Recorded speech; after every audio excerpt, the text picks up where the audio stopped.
The Kenyan savanna stretched endless and golden under the late afternoon sun, but the silence was wrong. Where elephant herds should have thundered across ancient migration routes, only vultures circled. The poaching operation had been swift and brutal. 12 adults dead for their ivory, their bodies left to rot under the acacia trees. Rangers found the massacre site 3 days later, following the smell of death on the wind.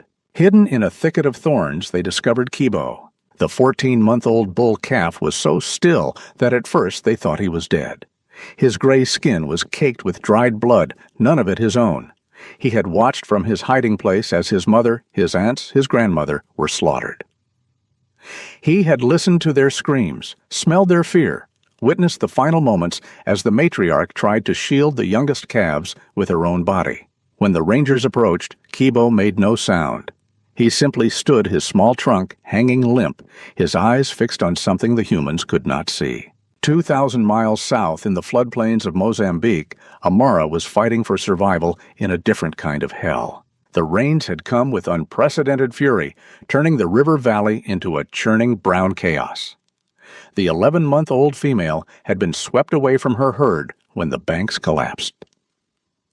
For 3 days, she and her mother struggled through the flood waters, the current dragging them further from safety with each passing hour.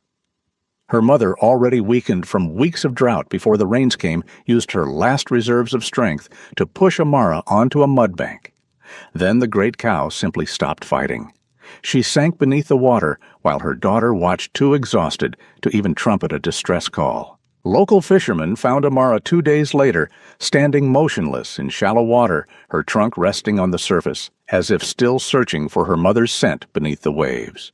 Both calves arrived at Thornfield Elephant Sanctuary in Zimbabwe within a week of each other, transported in specialized crates designed to minimize stress. Neither arrival could be called successful. Kibo had to be sedated when he became violent during unloading, swinging his small trunk and attempting to charge the handlers. Amara simply collapsed when the crate door opened, her legs folding beneath her as if the weight of continued existence was too much to bear. Dr. Ellen Marsh watched both arrivals from the observation deck of the main facility, her weathered hands gripping the railing until her knuckles whitened. At 58, she had spent 30 years working with elephants, and she had seen too many orphaned calves arrive in exactly this condition. The physical wounds were treatable: dehydration, malnutrition, minor injuries. It was the invisible damage that killed them. Ellen had lost her husband David 2 years earlier. He had been her partner in every sense in marriage, in their shared obsession with elephant conservation, in the dream that became Thornfield. A heart attack in the field, quick and final. She understood trauma. She understood the way it hollowed you out, left you standing upright, but emptied of the essential thing that made you want to keep standing. She saw that same hollowness in Kibo and Amara. Joseph Ndlovu, the sanctuary's headkeeper, had a different perspective, but reached the same conclusion. At 60, he had grown up in a village where elephants were neighbors, sometimes friends, occasionally threats, but always deserving of deep respect. His grandfather had been a traditional healer who taught him to read the language of animals, not in some mystical sense, but through patient observation of behavior.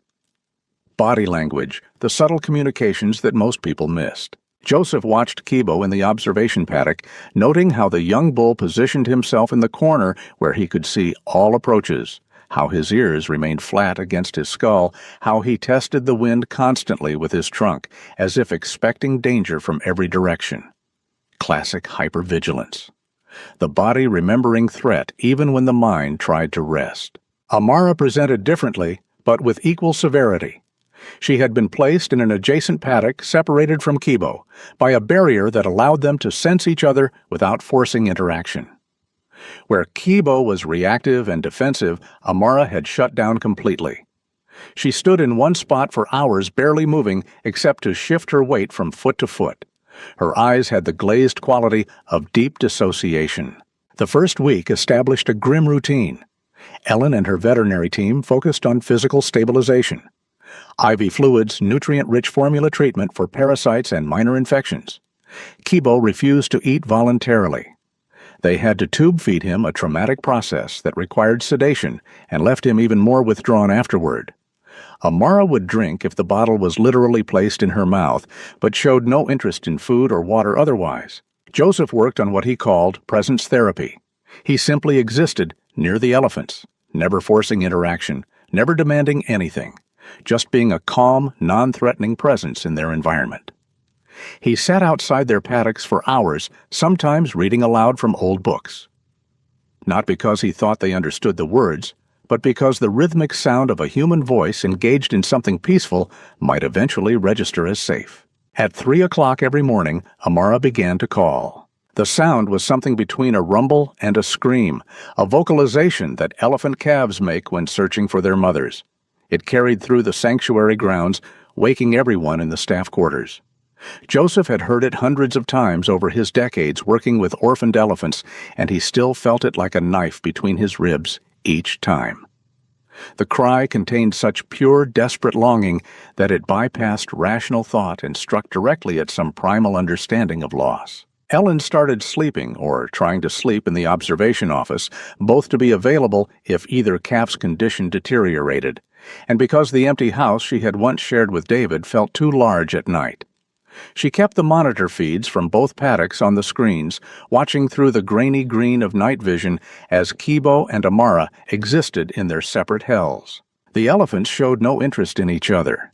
When keepers tried to introduce them in a shared space during the second week, both calves fled to opposite corners and remained there trembling. Ellen had hoped that perhaps they might find some comfort in shared experience, but trauma had made them incapable of connection. They were too broken to even recognize brokenness in another. By the third week, Kibo began to sway. Ellen saw it first on the night monitors.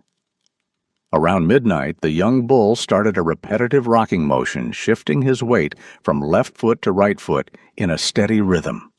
Back and forth. Back and forth. The behavior continued for 3 hours before he finally stopped and stood still again. She felt her stomach drop. Swaying was a stereotypic behavior, a sign of severe psychological distress in elephants. It appeared in zoo elephants kept in inadequate conditions and circus elephants subjected to brutal training in traumatized individuals who had lost all hope. Once established, it was almost impossible to eliminate. Elephants could sway themselves into physical breakdown, literally rocking until their feet developed chronic conditions until malnutrition took hold, because they expended energy on the repetitive motion instead of eating. Ellen called Joseph at 6 in the morning. He arrived 30 minutes later, his face drawn. They watched the overnight footage together in silence. When it finished, Joseph leaned back in his chair and closed his eyes. The unspoken truth settled over them like a weight. If something didn't change soon, these calves were not going to survive. They had the food, the medicine, the expertise, everything except the one thing that mattered. They couldn't give Kibo and Amara what they truly needed, which was their mothers, their families, their shattered worlds made whole again. Ellen had saved dozens of elephants over her career. She had also lost too many. She knew the signs of a case sliding from critical to hopeless. They were running out of time. Margaret Thornberry was 71 years old and had lived in the Scottish Highlands her entire life. She had been married to Duncan for 48 years before pancreatic cancer took him 18 months ago. The cottage they had shared felt different now, not empty exactly, because his presence remained in every corner, every object, every routine she maintained out of habit. But the silence had a different quality. The silence was waiting for a conversation that would never come. She had taken up knitting again after Duncan died, something she hadn't done seriously since her daughter was young. Her hands needed occupation during the long evenings. Her mind needed the meditation of repetitive motion, the simple progression of loops and stitches building into something tangible and useful. One evening in late autumn, while the wind howled outside and rain lashed the windows, Margaret was scrolling through social media on the tablet her daughter had insisted she learn to use. She came across a video from Thornfield Elephant Sanctuary. It showed 2 young elephants in separate enclosures, a brief explanation of their histories, a request for donations to support their care. Something about the footage arrested her attention. The smaller elephant, Amara, the caption read, was standing absolutely still in her paddock, and Margaret recognized that particular quality of stillness. It was the stillness of someone who has stopped expecting anything to change. She had felt it herself in the months after Duncan's death, that sense of being frozen in amber, unable to move forward and unwilling to look back. Margaret watched the video 3 times. Then she opened her knitting basket. She had no plan, no specific reason. She simply felt that she needed to make something for these elephants, and the only thing she knew how to make was knitwear. Over the next 2 weeks, she worked on a blanket. She chose heavy wool. In warm earth tones, browns and tans and deep ochres. She made it thick and substantial, something that would hold warmth. Her hands moved through the familiar motions while her mind wandered through memories of Duncan, of their life together, of the particular loneliness that comes from surviving the person you expected to grow old with. When she finished, the blanket was roughly 6 feet square, heavy enough to require both arms to carry. She packed it carefully, addressed it to Thornfield Elephant, Sanctuary, Zimbabwe, and paid for international shipping. The postal clerk gave her an odd look when she explained what it was for, but processed the package without comment. Margaret didn't expect a response. She didn't need one. She had needed to do something with her hands during the long nights, and now she had done it. The package arrived at Thornfield 3 weeks later, battered from international shipping, but intact. Ellen opened it in the supply room, puzzled by the unexpected delivery. She found the blanket a simple note explaining who had sent it and why, and a return address. Her first thought was that it was a sweet gesture but impractical. Her second thought was that it couldn't hurt to try. Joseph took the blanket to Amara's paddock that afternoon. The young female was in her usual spot, standing motionless near the water trough.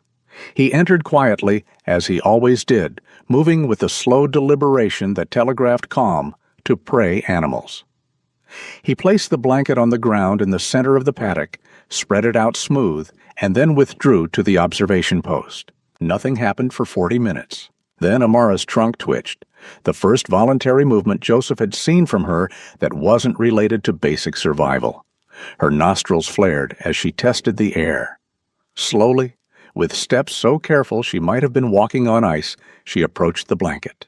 Her trunk extended, hovering above the wool without touching. Joseph held his breath. Then the delicate tip of her trunk made contact, exploring the texture with the sensitive nerve endings that make an elephant's trunk one of the most sophisticated organs in nature. She touched the blanket again more firmly. Then again. Amara's front legs folded, and she lowered herself to her knees beside the blanket. With a gentleness that made Joseph's throat tighten, she laid her head down on the wool. Her eyes closed. Joseph pulled out his radio with shaking hands and called Ellen. When she arrived 15 minutes later, out of breath from running across the compound, Amara hadn't moved. The elephant calf was lying on the blanket, her breathing deep and even more relaxed than they had seen her since her arrival. Ellen wanted to understand why. She had dedicated her life to the scientific study of elephants, to evidence-based conservation practices. Random acts of kindness were touching, but they shouldn't have this kind of effect. There had to be a reason. The answer, when she researched it, was both simple and profound. Elephants have olfactory capabilities approximately 5 times more sensitive than dogs. They can detect water sources from miles away, identify individual family members by scent alone, and remember smells across decades. Natural wool retains lanolin, carries the scent of the sheep it came from, holds heat in a way that synthetic fibers cannot match. To human senses, the blanket was just a blanket. To Amara's senses, it was something alive. It was warm like a body. It had the complex scent profile of a living thing. It provided pressure and comfort against her skin. The neural pathways in elephant calves under 2 years old are hardwired to seek the warmth and physical pressure of their mothers. It's a survival mechanism refined over millions of years of evolution. Babies who stayed close to mother stayed alive. The blanket wasn't a substitute for Amara's mother, but it was warm enough, safe enough, present enough to trigger some deep recognition in her traumatized brain. Here was something that felt like comfort. Here was something that stayed. Ellen made a decision. If the blanket helped Amara, perhaps it might help Kibo too. She had Joseph move both calves into a larger shared paddock with the blanket placed in the center. Kibo noticed it immediately. He approached with his characteristic wariness trunk extended, testing for threat. He circled the blanket 3 times before getting close enough to touch. When he did, his entire body seemed to shudder. Amara was already lying beside the blanket, her head resting on one corner. She made a soft rumbling sound, not quite a greeting, not quite a question. Kibo stood frozen for a long moment. Then, in a movement that seemed to surprise him as much as it surprised the watching humans, he folded his legs and lay down on the opposite side of the blanket. For the first time since arriving at Thornfield, Kibo and Amara were voluntarily in physical proximity to each other. The blanket formed a bridge between them, a neutral territory where both could experience something like safety. That night, for the first time in 3 weeks, Amara did not call for her mother at 3 o'clock in the morning. Joseph, monitoring the overnight feeds, watched as both calves slept. Actually slept, not the fitful dozing of exhausted trauma, but real sleep. Their bodies relaxed, their breathing steady. He called Ellen at midnight, waking her from her own restless attempt at sleep. When Ellen reviewed the footage the next morning, she found herself crying. Not the bitter tears she had shed over her own loss, but something different, something that felt almost like hope. She looked up Margaret's return address and composed an email. She wanted to know more about the woman who had sent this blanket. The response she received was brief, but revealing. Margaret explained about Duncan, about the empty cottage, about knitting through the long nights, because her hands needed something to do, and her heart needed some way to express the grief it contained. Ellen sat with that information for a long time. Here was a woman who had lost her life partner, who was intimately familiar with the landscape of loss, who had created something with her hands during the darkest hours, simply because she needed to create something. She hadn't expected it to matter. She had just needed to do it. The blanket Margaret made in her loneliness became the tool that allowed 2 traumatized elephants to begin the journey back toward connection. Neither Margaret nor the elephants knew or cared about the symbolism, but Ellen, watching Kibo and Amara sleep peacefully for the first time, understood something profound about the way healing works. Sometimes the thing that saves you comes from someone else's attempt to save themselves. The blanket became what Joseph called their home base. In the days following its introduction, both Kibo and Amara began to use it as a point of reference, a place they returned to between ventures into the wider paddock. It was as if they needed to know it was there, a constant in an unstable world, before they could risk moving away from it. Kibo ate voluntarily for the first time 4 days after the blanket arrived. Ellen had placed his food near the blanket, and he approached cautiously, checked that Amara was there, then began to eat. His movements were still anxious, his ears constantly swiveling to catch sounds of potential danger, but he was eating. That single act represented a massive psychological shift, a decision to invest in continued survival. Amara's breakthrough came more slowly, but was no less significant.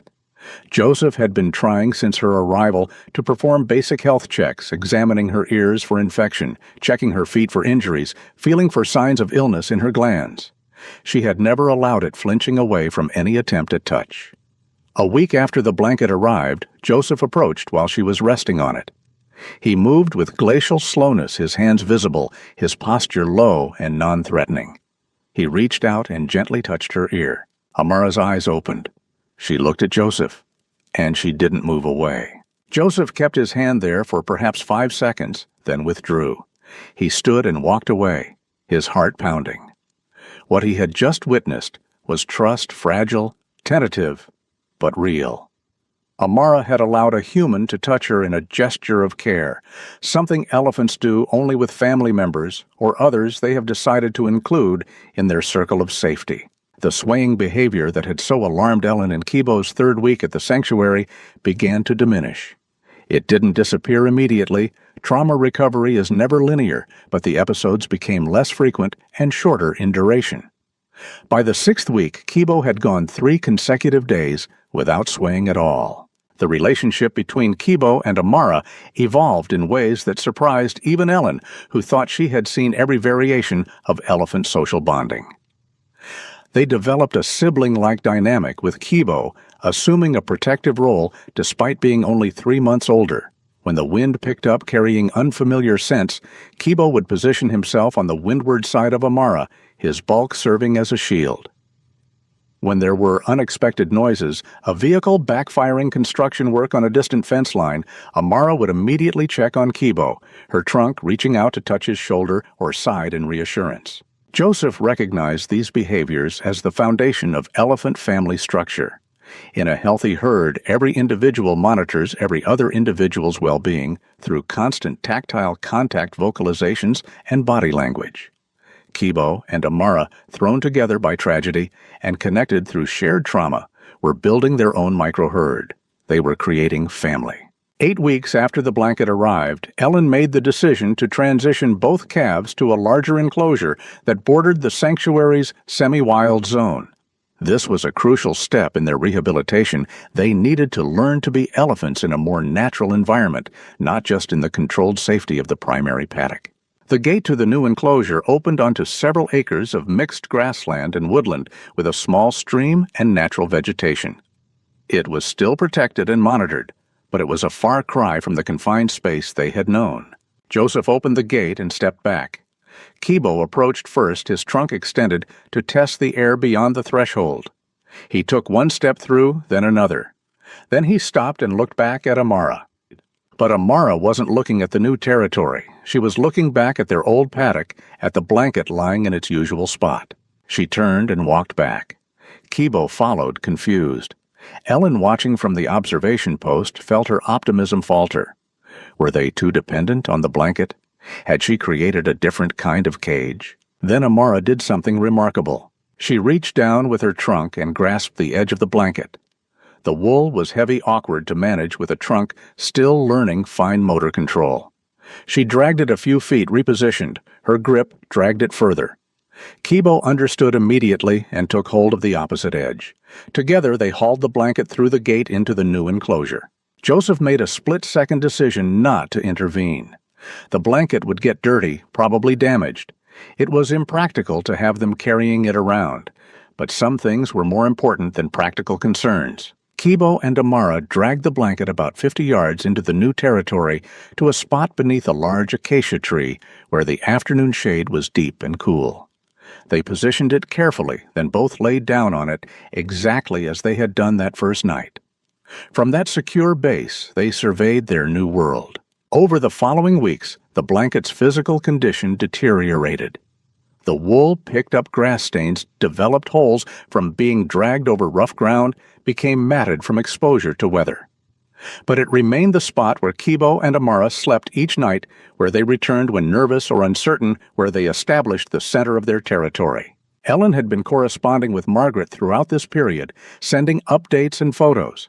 She had become invested in making sure this stranger in Scotland understood the magnitude of what her simple act had accomplished. Margaret's responses were always brief and modest, deflecting praise, insisting she had just been knitting to keep her hands busy. Finally, Ellen made a decision. She booked a flight to Scotland. The meeting took place in Margaret's cottage on a gray afternoon typical of the Highlands. Ellen had never been comfortable with emotional situations, preferring the straightforward challenges of veterinary medicine to the messiness of human feelings. But sitting across from this widow who had somehow changed the trajectory of 2 young elephants' lives, she found words came easily. Margaret served tea in delicate china cups that had been wedding presents. She asked practical questions about Kibo and Amara's health, their daily routines, their prospects for eventual release. Ellen answered with the thoroughness of a scientist, but also with the passion of someone who had found renewed purpose in her work through these 2 calves. Eventually, Margaret asked the question that had clearly been on her mind. Had the blanket really helped, or was Ellen just being kind? Ellen pulled out her tablet and showed Margaret the videos. Amara lying on the blanket that first day, Kibo joining her that first night, both calves sleeping peacefully. Recent footage of them playing near the acacia tree, the worn blanket visible in the background, now just another part of their landscape rather than a lifeline. Margaret watched in silence for a long time. When she finally spoke, her voice was soft but steady. She explained that she had knitted the blanket during the endless nights after Duncan died when sleep seemed impossible. and the empty half of the bed felt like an accusation.